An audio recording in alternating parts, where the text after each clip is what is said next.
अस्सलाम वालेकुम and welcome back to another episode of drawing room discussions with Ahmad and Ahmad. और आज का हमारा टॉपिक है कि कैसे गरीब आदमी इस बढ़ती हुई महंगाई के अंदर अपने बिजली के बिल पे कर सकता है। तो अहमद, सबसे पहला सवाल ये है कि क्योंकि हमारे मुल्क में गरीब आदमी की शरह ज़्यादा है, तो जिस तरह के अभी बिल्स आए हैं तो आगे डिस्कस करेंगे कि किस तरह की आगे कहानियाँ सुनने को मिल रही हैं। इसके ऊपर ज़रा तू ब्रीफ थोड़ा दे कि किस तरह हमारा गरीब आदमी जो दिहाड़ी बेसिस पे पैसे कमाता है और जो ज़्यादा और पूरी की पूरी खलकत अपनी पालता है पीछे, जो उसके अहलो अयाल हैं, तो वो इस बढ़ती हुई महंगाई के अंदर तो नहीं अफोर्ड कर सकता।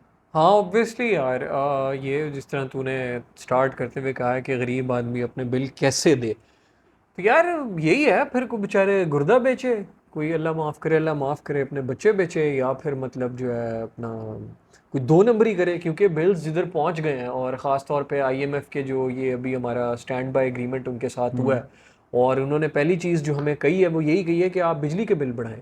तो ये हम एक्सपेक्ट भी कर रहे थे कि आईएमएफ अब जो आया है, नाजरीन को पता ही है कि हम उनसे कर्जा लेते हैं और फिर वो कहते हैं कि कर्ज़ा आप हमें कैसे वापस करेंगे। तो हमारा जो हुक्मरान तबका है वो कहता है जी हम बिल बढ़ा देंगे, और जो पैसा फिर वहाँ से आएगा उससे हम आपको कर्ज़े की किस्त देंगे।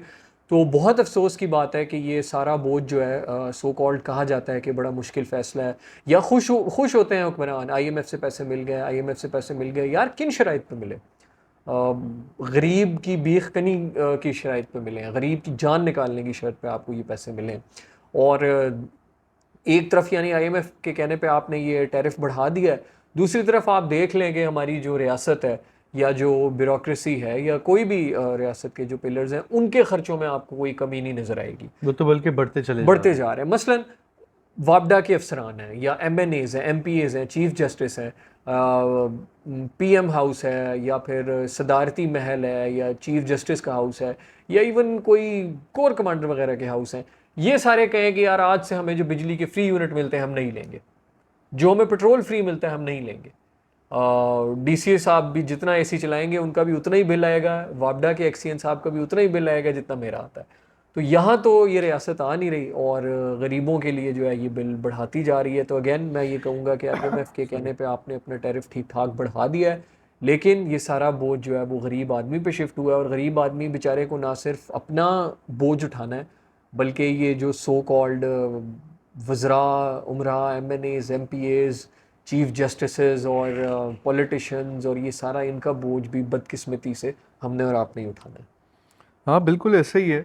क्योंकि लास्ट डे मुझे जाना हुआ, अपने एरिया में काम था, मैको के ऑफिस, वापडा के ऑफिस।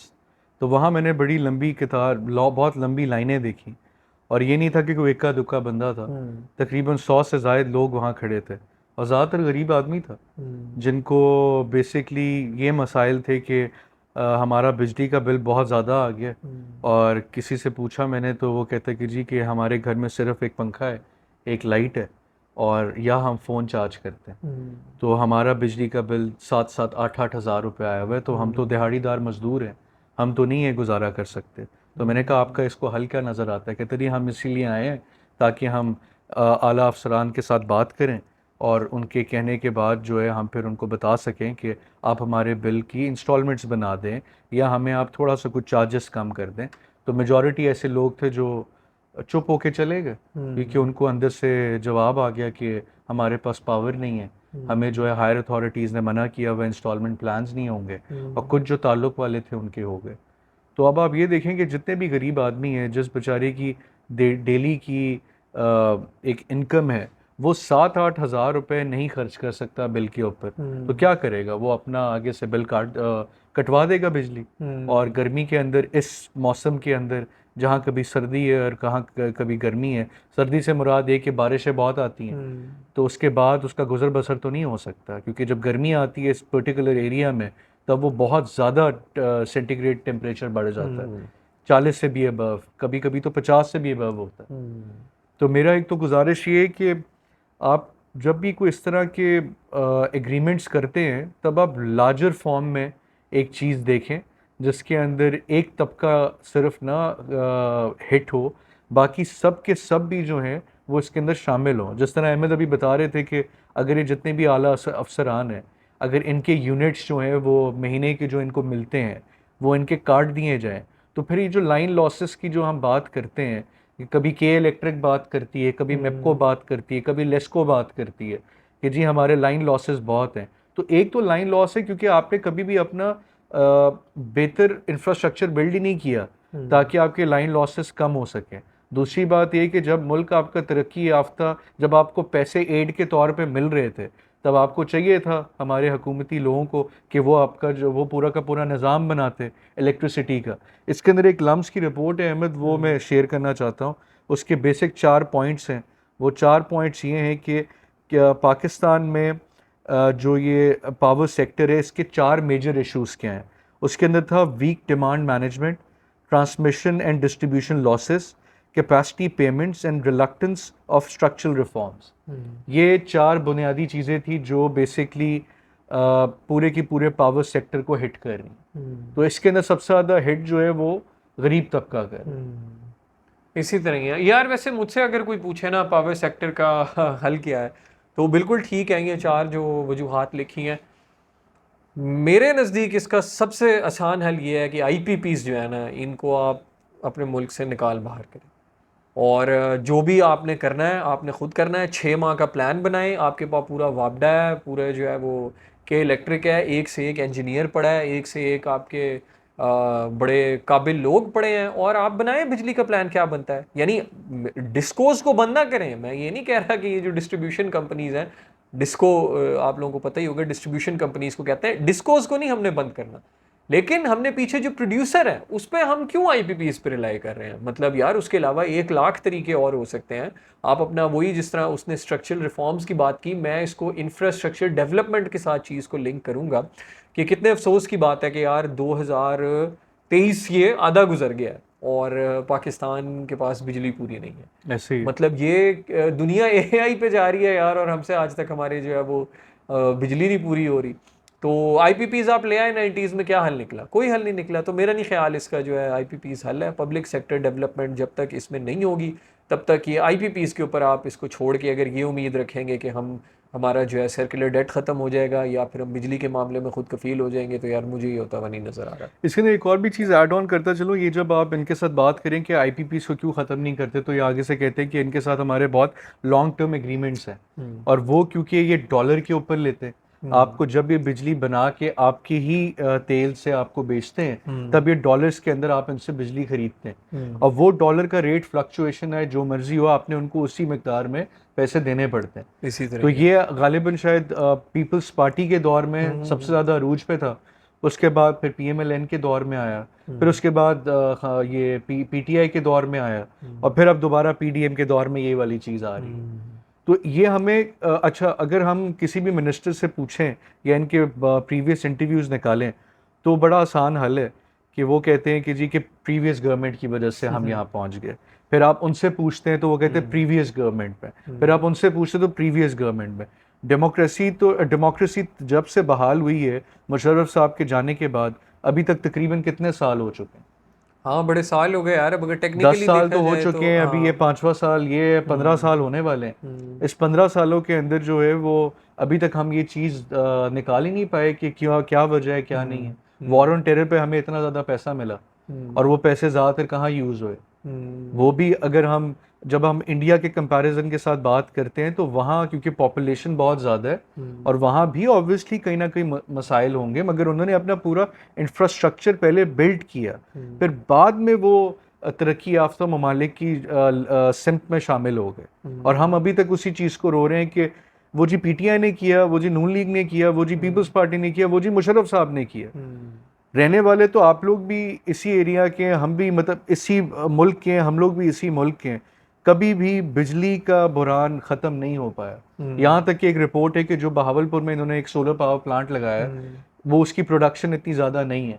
क्यों नहीं है? क्योंकि वहाँ एक पूरा का पूरा वो एक सैंड मतलब मिट्टी वाला इलाका है, डेजर्ट इलाका है। तो जब आपके सोलर पैनल्स के ऊपर बहुत ज़्यादा मकदार में मिट्टी गिरेगी तो उसकी प्रोडक्शन कैपेसिटी कम हो जाएगी।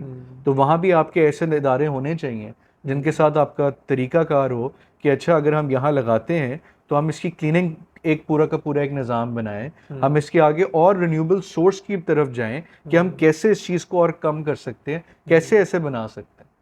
हमारे यहाँ सोलर पैनल्स जो हैं वो बहुत महंगे मिलते हैं, जिस तरह लास्ट वीडियो में मैंने बताया कि सोलर पावर की जब ये पैनल्स की जब प्रोडक्शन पाकिस्तान में होती है तो वो महंगी है, जब हम इंपोर्ट करते हैं तब सस्ती है। सस्ते हैं, सही बात है। तो रिन्यूएबल एनर्जी तो हमें कहीं नज़र ही नहीं आ रही। यार ये मैं इस पे ये कहूँगा, सऊदी अरब है, आप सबको पता है, इमर्जिंग इकॉनमी है पूरे गल्फ रीजन में इस वक्त। जिस इकॉनमी लेफ्ट राइट सेंटर जिस पे बूम है, जो पागलों की तरह अपनी इकॉनमी को बूस्ट कर रहे हैं, या जहाँ इकोनॉमिक एक्टिविटी सबसे तेज़ है, वो सऊदी अरब है।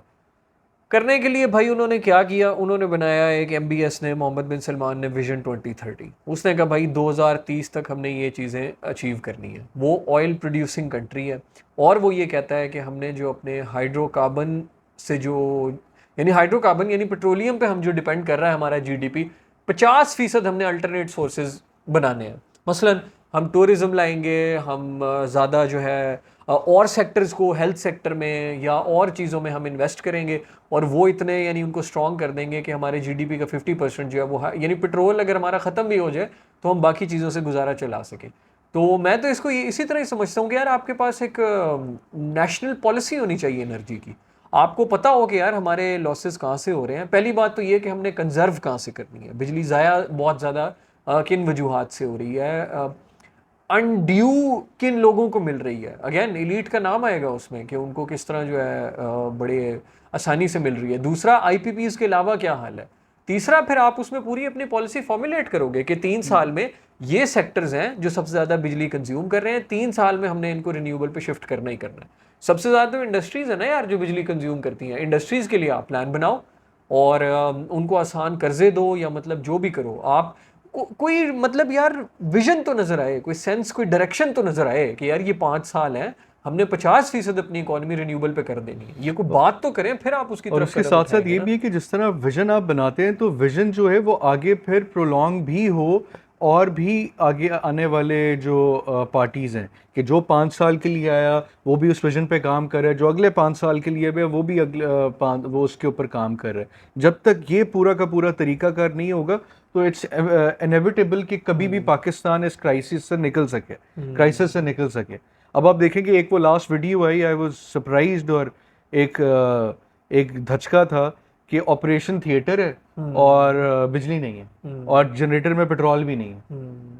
मतलब एक बंदा जो ऑपरेशन बेड पे लेटा हुआ है उसका तो कोई कसूर नहीं है, चाहे ख्वाह वो आपका गवर्नमेंट हॉस्पिटल हो या वो सेमी गवर्नमेंट हॉस्पिटल हो, चाहे वो प्राइवेट हो। अब प्राइवेट वाले क्यों ज़्यादा चार्जेस लेते हैं?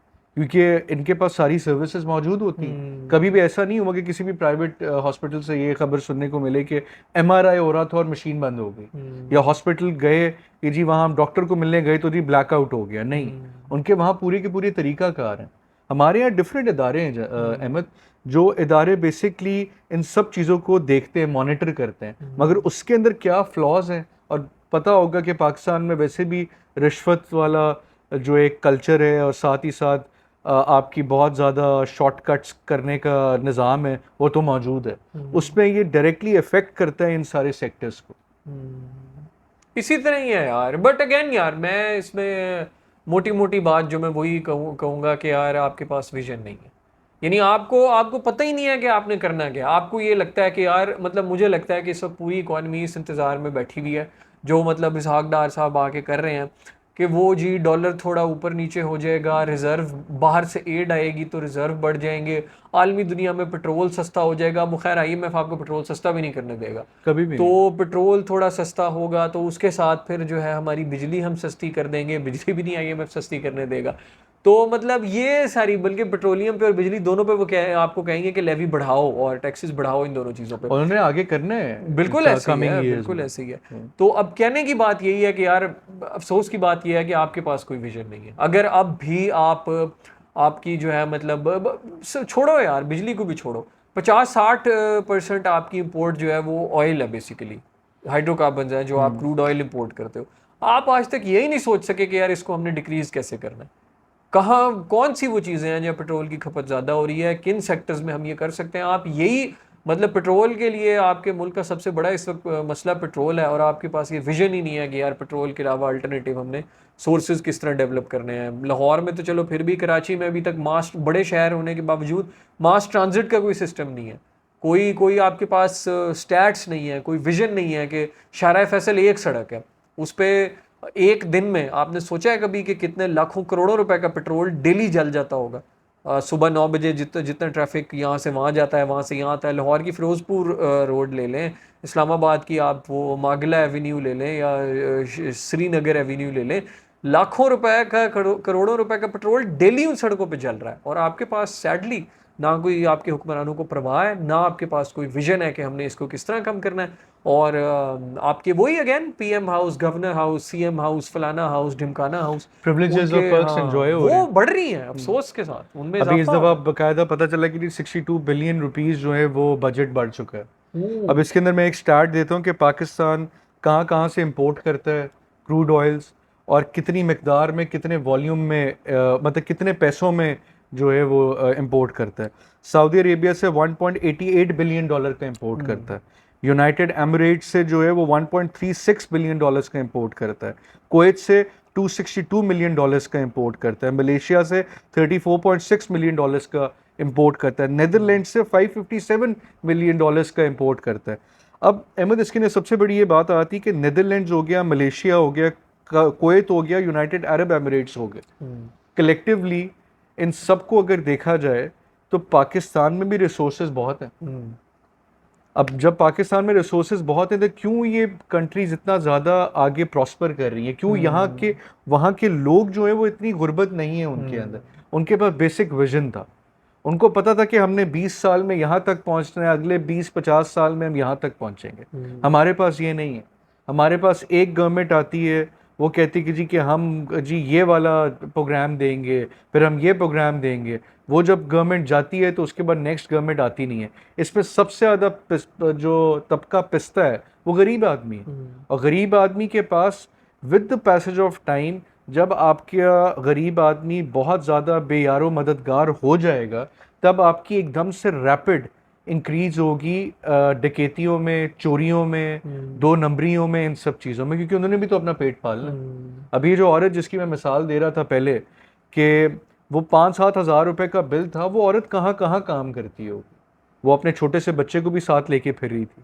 बाकी वहाँ बूढ़े बूढ़े लोग भी आए हुए थे। अब ये एक शहर का हाल है, इसकी और ये अभी एक शहर की एक तहसील का हाल है।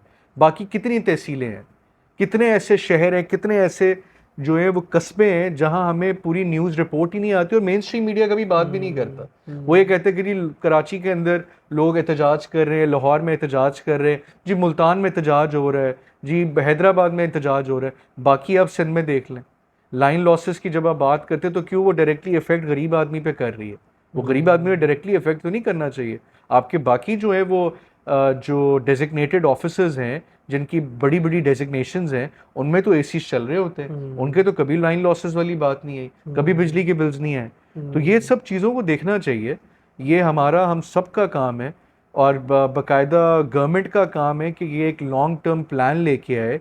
वो गरीब आदमी जब अपना बिल अदा नहीं कर सकेगा तो वो अपना बिजली कटवाएगा तो वो भी उसी लाइन लॉस वाले माफिया में शामिल होगा, वो भी कुंडे डालेगा, वो भी डायरेक्ट चोरी करेगा आपके खंभों से बिजली की। तो ये सारी टोटल कहानी है जिसका कोई भी अभी तक हल इसी नहीं तरह ही निकाल है पाया। यार। अब एक छोटी सी चीज़ ऐड करूं, अहमद ने भी आपके सामने जो है वो मुल्कों के नाम गिनवाए कि हम कहाँ कहाँ से ऑयल इंपोर्ट कर रहे हैं। आप दुबई से मंगा रहे हैं, सऊदी अरब से मंगा रहे हैं, इवन कुवैत से मंगा रहे हैं। ईरान से नहीं, आपने देखा होगा ईरान का इस पे नाम नहीं है, और ईरान दुनिया की सबसे ज़्यादा ऑयल प्रोड्यूसिंग कंट्रीज और में हमारे से एक है। करीब है सबसे।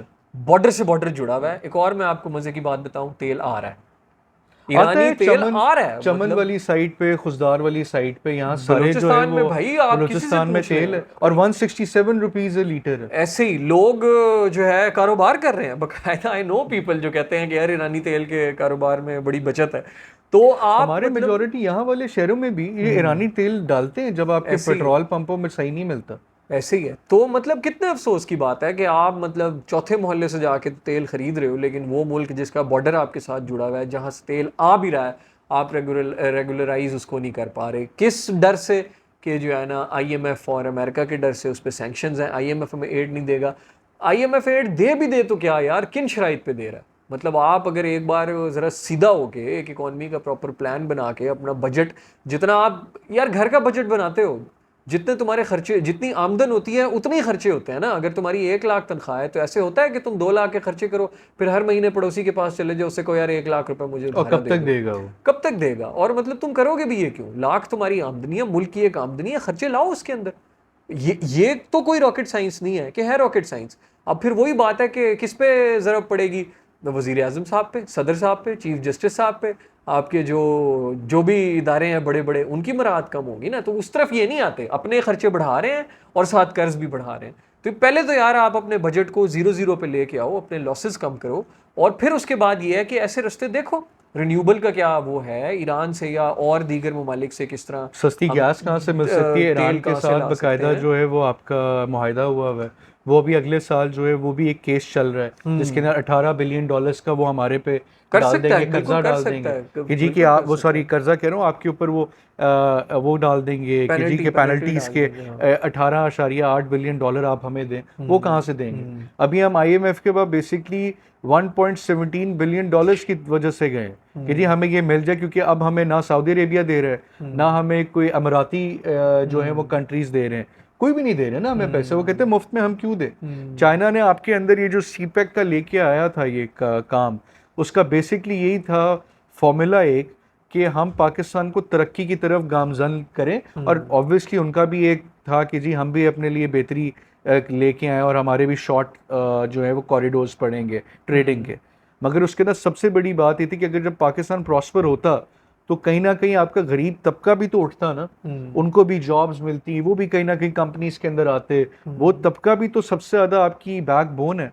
अगर आपका आज वो वाला तबका माइनस होने लग जाए, क्यों ये बहुत सारे ऐसे लोग हैं जो हम सुनने में आते हैं कि जी खुदकुशियां कर रहे हैं, वो जी भूख की वजह से वो आपस में कत्लो गारत पे उतर है, वो जी लूटना शुरू कर दिया, ये इसी वजह से कि आपका गरीब तबके को बिल्कुल नहीं पता कि क्या होने जा रहा है। जब वो मेन स्ट्रीम मीडिया पे कहानियां सुनता है उसको और ज़्यादा जो है वो डाउनग्रेडेड फील करता है। और इसी तरह ही है कमिंग टू यार। द पॉइंट कि ये अकेला पाकिस्तान के एक शहर का मसला नहीं है, ये पाकिस्तान के सब शहरों का मसला है, पाकिस्तान के हर एथनिसिटी के गरीब का मसला है कि वो नहीं गुजारा कर सकता ये 7-8 हज़ार रुपए के बिल और 10-10 हज़ार रुपए के बिल में। लास्ट टाइम याद नहीं है, एक वो गिलगित बल्तिस्तान में एक बंदे को 139 मिलियन का बिल इशू हो गया हाँ था इसी तरह ही कि है जी वो यार। टेक्निकल एरर की वजह से आ गया। यहाँ तो आपके इदारे कभी बात ही नहीं सुनते कि जी आपका एक दफ़ा बिल प्रिंट हो गया, आपने देना ही देना है। और फिर बहुत सारे ऐसे गवर्नमेंट के मुलाजमीन हैं जो बेसिकली 6-6 महीने 7-7 महीने की किस्तें करी जाते हैं, उनको कोई परवाह नहीं होती कि यार अगला बिल है उसके अगले में एडजस्ट करवा दें, उसके अगले में एडजस्ट करवा दें। तो ये बहुत सारे ऐसे स्टैट्स हैं जिससे बंदा जब सुनता है तो बड़ा परेशान होता है कि यार हमारे इदारों को चाहिए कि अब खुदा का वास्ता है कि अपने होश के नाखुन लें। 2023 आ गया है, मुल्क आपका बिल्कुल गिरता चला जा रहा है, आपको किसी बंदे ने नहीं देना ये पैसे। अगर आप IMF के ट्रैपिंग मैकेनिज्म में फंसते चले गए या बहुत गंदा फंसते चले जाएंगे, ये कभी भी ठीक नहीं हो सकता। फंस चुके हैं यार, और फंस अभी तो चुके आगे हैं। और फंसना है। 2000 कितने 8-9 से आप देख रहे हैं ये, मैं मतलब जब से मैंने होश संभाला है, ये न्यूज़ और फॉलो उससे करना पहले शुरू अयूब की खान है, के दौर से शुरू हुए हैं मेरा। तो मतलब फंसते जा रहे हैं आप। कोई आपके पास डेड ट्रैप में फंस गया, ना निकलने का रास्ता है ना कुछ और, अभी भी दोबारा उसकी तरफ देख रहे हैं। अगेन यार वही, अब just to be on the record, तूने चाइना सीपैक की बात की, मेरे नज़दीक वो भी कोई हल नहीं है, उसके ऊपर हम बात कर सकते हैं। और मैं बस आपको यही हिंट देना चाहूँगा कि आप देख लें कि चाइना कहाँ कहाँ गया है। अफ्रीकन कंट्रीज़ हैं, सेंट्रल एशिया है, या इवन श्रीलंका के कुछ अफ्रीकन कंट्रीज़ के पोर्ट्स थे, शायद कुछ शायद श्रीलंका के थे, शायद अफ्रीकन के थे। तो वहाँ देख लें, वो खुद भी यार एक मतलब एक्सपेंसिव किस्म की इकोनॉमी है, एक्सपैंड कर रहे हैं, कैपिटलिस्ट मोड ऑफ प्रोडक्शन है इनका, वो भी कहीं ना कहीं एक साम्राज्य बन गए हैं। तो वो मेरे बन चुके नज़दीक हैं। हाँ। देखिए जब आपका एक बड़ा प्लेयर जब भी कोई आता है बॉल गेम में, तब वो it takes time to achieve that particular vision. मगर वही वाली बात है कि आप किसी एक पर्टिकुलर फॉर्मेट को आप अचीव नहीं कर सकते उनको देख करके जी उन्होंने ये उठाया तो हम भी ये उठा लें। पाकिस्तान एक अपने अंदर एक आइडेंटिटी है, यहाँ का गरीब आदमी गरीब है, यहाँ हमारे पास मुल्क में कोई चीज़ अवेलेबल नहीं है, चाहे वो क्रूड ऑयल है, चाहे वो आपका ख्वाह वो आपको और भी बहुत सारी पावर एनर्जी सोर्सेज हों वो सब ख़त्म होती जा रही हैं। और वंस अगर हम इस डिरेलिंग मोमेंट पे आ गए तब हम ऑटोमेटिकली आपकी आवाम आपके ख़िलाफ़ खड़ी होगी, हुकूमत के खाने को आवाम के पास कुछ होगा नहीं, तो ऑटोमेटिकली ना ये इलेक्शंस का कोई फ़ायदा होगा ना कोई गवर्नमेंट बनाने का कोई फ़ायदा होगा। जब आवाम एक दफ़ा बाहर निकल आई तो फिर there is no turning back, फिर ये रेवोल्यूशन स्टार्ट होती है। और ये जो गरीब आदमी है पर्टिकुलरली अपने एरिया में तो रेवोल्यूशन स्टार्ट करके बैठा हुआ है। वो क्या करते हैं कि इलाके जहाँ बहुत ज़्यादा गुर्बत है वो इकट्ठे होते हैं, वो गैंग बनाते हैं और वो फिर आगे अपने और टारगेट्स को अचीव करने के लिए जाते हैं, जहाँ उनका बेसिक ये है कि हम अपने घर को पूरा कर सकें, 3 टाइम की रोटी दे सकें, और कोई बीमार है तो उसके लिए इलाज मुआवजा करा सकें। तो ये बड़ा एक अलार्मिंग स्टेज पे हम पहुंच चुके हैं हाँ इस वक्त पहुंच अहमद। गए हैं, बिल्कुल हमारी पहुंच रिपोर्ट्स अगर हम आपको अटैच करवाएं तो आपको नज़र आएगा कि बहुत सारी ऐसे इदारे हैं जो इस वक्त बैक साइड पे जा चुके हैं, उनके पास अभी कोई और मैकेनिज्म नहीं रह गया कि वो कैसे इंट्रैप कर सकें जो अभी जो करंट मसाइल हैं, वो अभी इंट्रैपमेंट खुलती चली जा रही है। नहीं एक्सपोज होंगे यार, ये बहुत ले तो ज़्यादा आए हैं पैसे, लेकिन अब वही बात है ना यार, जब आप अपनी हरकतें नहीं बदलेंगे तो आईएमएफ आपको हर साल भी पैसे देता रहे, आप कैसे एक्सपेक्ट कर रहे हैं कि चीज़ें बदल जाएंगी?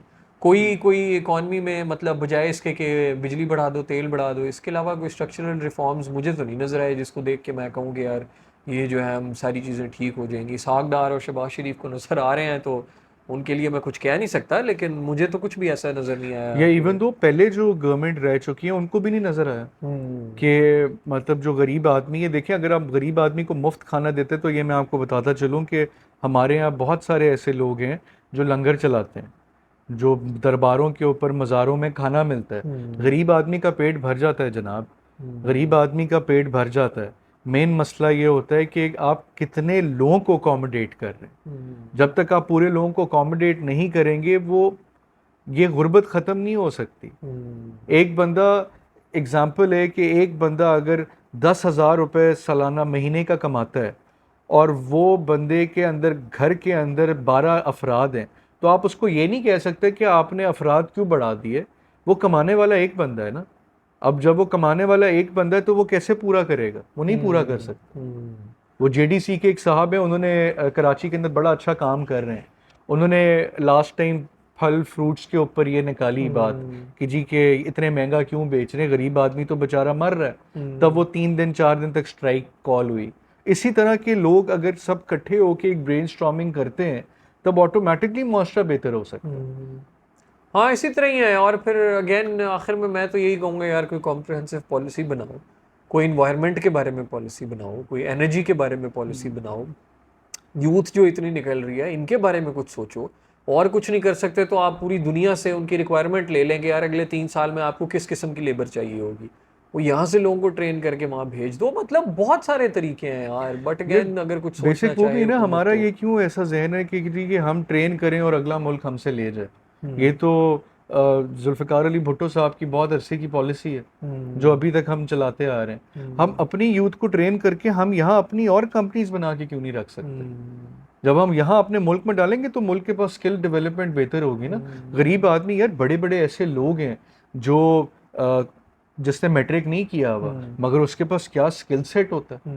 बड़े अच्छे अच्छे इलेक्ट्रिशियंस हैं, बड़े अच्छे अच्छे प्लम्बर्स हैं, वो बड़े। और इसी दुनिया की अगर हम कहानियां सुने तो बहुत सारे ऐसे ममालिक हैं जहाँ स्किल के ऊपर बहुत ज़्यादा आपको पैसे मिलते हैं, आपके एक्सपीरियंस और स्किल पे। आपकी डिग्रीज को वो नहीं देखते, मगर डिग्रीज भी ऑब्वियसली इंपॉर्टेंट है।